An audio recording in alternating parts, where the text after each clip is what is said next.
तो हेलो भाई लोग, कैसे हो? आई होप कि आप सब लोग एकदम मजे में होंगे। तो इंडिया में या फिर ये कहूँ कि भारत में बहुत सारे सिनेमैटिक यूनिवर्स बन चुके हैं, जैसे कि रोहित शेट्टी का कोप यूनिवर्स, लोकेश कनगराज का लोकेश सिनेमैटिक यूनिवर्स, ब्रह्मास्त्र मूवी का भी एक यूनिवर्स बनने वाला है, और फिर प्रशांत वर्मा का हनुमान मूवी के बाद से एक सुपर हीरो यूनिवर्स बनेगा, और प्रशांत नील का केजीएफ यूनिवर्स जो कि मे बी सालार से एस्टेब्लिश हो जाएगा। और इन सब के बाद आता है YRF का स्पाई यूनिवर्स। और इन सभी यूनिवर्स में से स्पाई यूनिवर्स का ट्रैक अभी काफी अच्छा चल रहा है, बिकॉज जल्दी जल्दी मूवीज आ रही है और ऑलरेडी काफी सारे अपकमिंग प्रोजेक्ट्स अनाउंस है और ये यूनिवर्स एक्सपैंड होते हुए दिख रहा है। लेकिन इन सब के बावजूद भी इस यूनिवर्स में एक थोड़ी सी कमी है कि इन्होंने अब तक भी अपने बिग डैडी बिग विलन को सेटअप या फिर इंट्रोड्यूस नहीं किया है। जैसे कि मार्वल सिनेमैटिक यूनिवर्स का पहले बिग डैडी थैनोस था और अब कैंग है, और पुरानी DCU में भी डार्क साइड को as a big daddy setup किया जा चुका था। और अगर अपने भारत का एग्जांपल देना हो तो लोकेश सिनेमैटिक यूनिवर्स में as a big daddy Rolex को सेटअप कर दिया गया है, लेकिन स्पाई यूनिवर्स में ऐसा कुछ भी नहीं है। इन्होंने बड़े बड़े हीरोज तो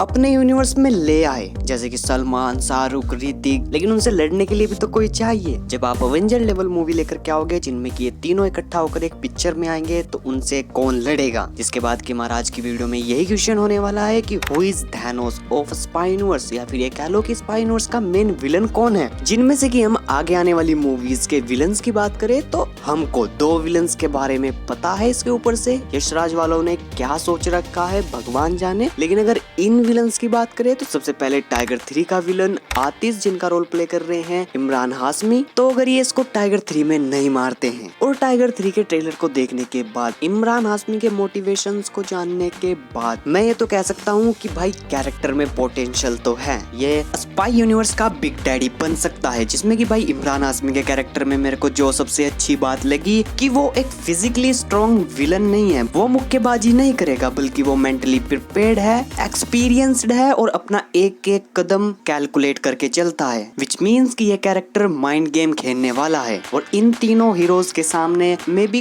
कोई ही एक्टर होगा जो कि फिजिकली टिक पाएगा। इनके सामने एक साइकोलॉजिकल विलन ही चाहिए, जिसमें कि इमरान हाशमी एक अच्छी चॉइस हो सकते हैं। और भाई इमरान हाशमी एक्टर भी कमाल के हैं, ये हम सबको पता है, और वो इस कैरेक्टर को अच्छे से पुल ऑफ भी कर लेंगे। लेकिन इन सब के बाद कैरेक्टर की राइटिंग, प्रेजेंटेशन और पर्सनैलिटी भी मैटर करती है, और बहुत ज्यादा मैटर करती है। क्योंकि इमरान हाशमी तो अच्छा परफॉर्मेंस दे देंगे, लेकिन अगर कैरेक्टर की राइटिंग ही अच्छी नहीं होगी, वो परफॉर्मेंस भी वर्थ इट नहीं होगी। और एक साइकोलॉजिकल विलन के लिए राइटिंग सबसे जरूरी होती है, जिसका कि अगर मैं आपको एक छोटा सा एग्जांपल दूं तो मार्वल से ही ले लेते हैं। तो आपने MCU में थैनोस तो देखा ही होगा, जिसने कि पूरे MCU में ऑलमोस्ट सारे हीरोज की गांड मार ली थी। और फिर इसके बाद आपने व्हाट इफ में थैनोस देखा, उसने खुद की ही मार ली थी। तो यहाँ पर डिफरेंस है कैरेक्टर की राइटिंग का, आप उसको कैसे प्रेजेंट करते हो ये ज्यादा मैटर करता है। तो अगर हाँ इमरान हाशमी के कैरेक्टर की राइटिंग अच्छी होगी तो हाँ मेरे हिसाब से वो बिग डैडी बन सकते हैं। और उसके बाद फिर आता है हमारा विलन नंबर 2, जो कि है जूनियर NTR, जिनको कि वॉर 2 में एज अ विलन कास्ट कर लिया गया है। जिसके बाद की सिचुएशन यहाँ पर भी सेम ही है कि अगर ये लोग वॉर 2 के लिए ही बस जूनियर NTR को नहीं लेकर के आ रहे हैं, और वॉर 2 में अगर इनकी डेथ नहीं होती है तो फिर जाकर ही तो हम आगे इनके फ्यूचर के बारे में सोच सकते हैं। लेकिन अगर इन्होंने वॉर 2 में इनको मार दिया तो ये बिग डैडी तो क्या कुछ भी नहीं बन पाएंगे। और इसके बाद हमको ये भी नहीं पता है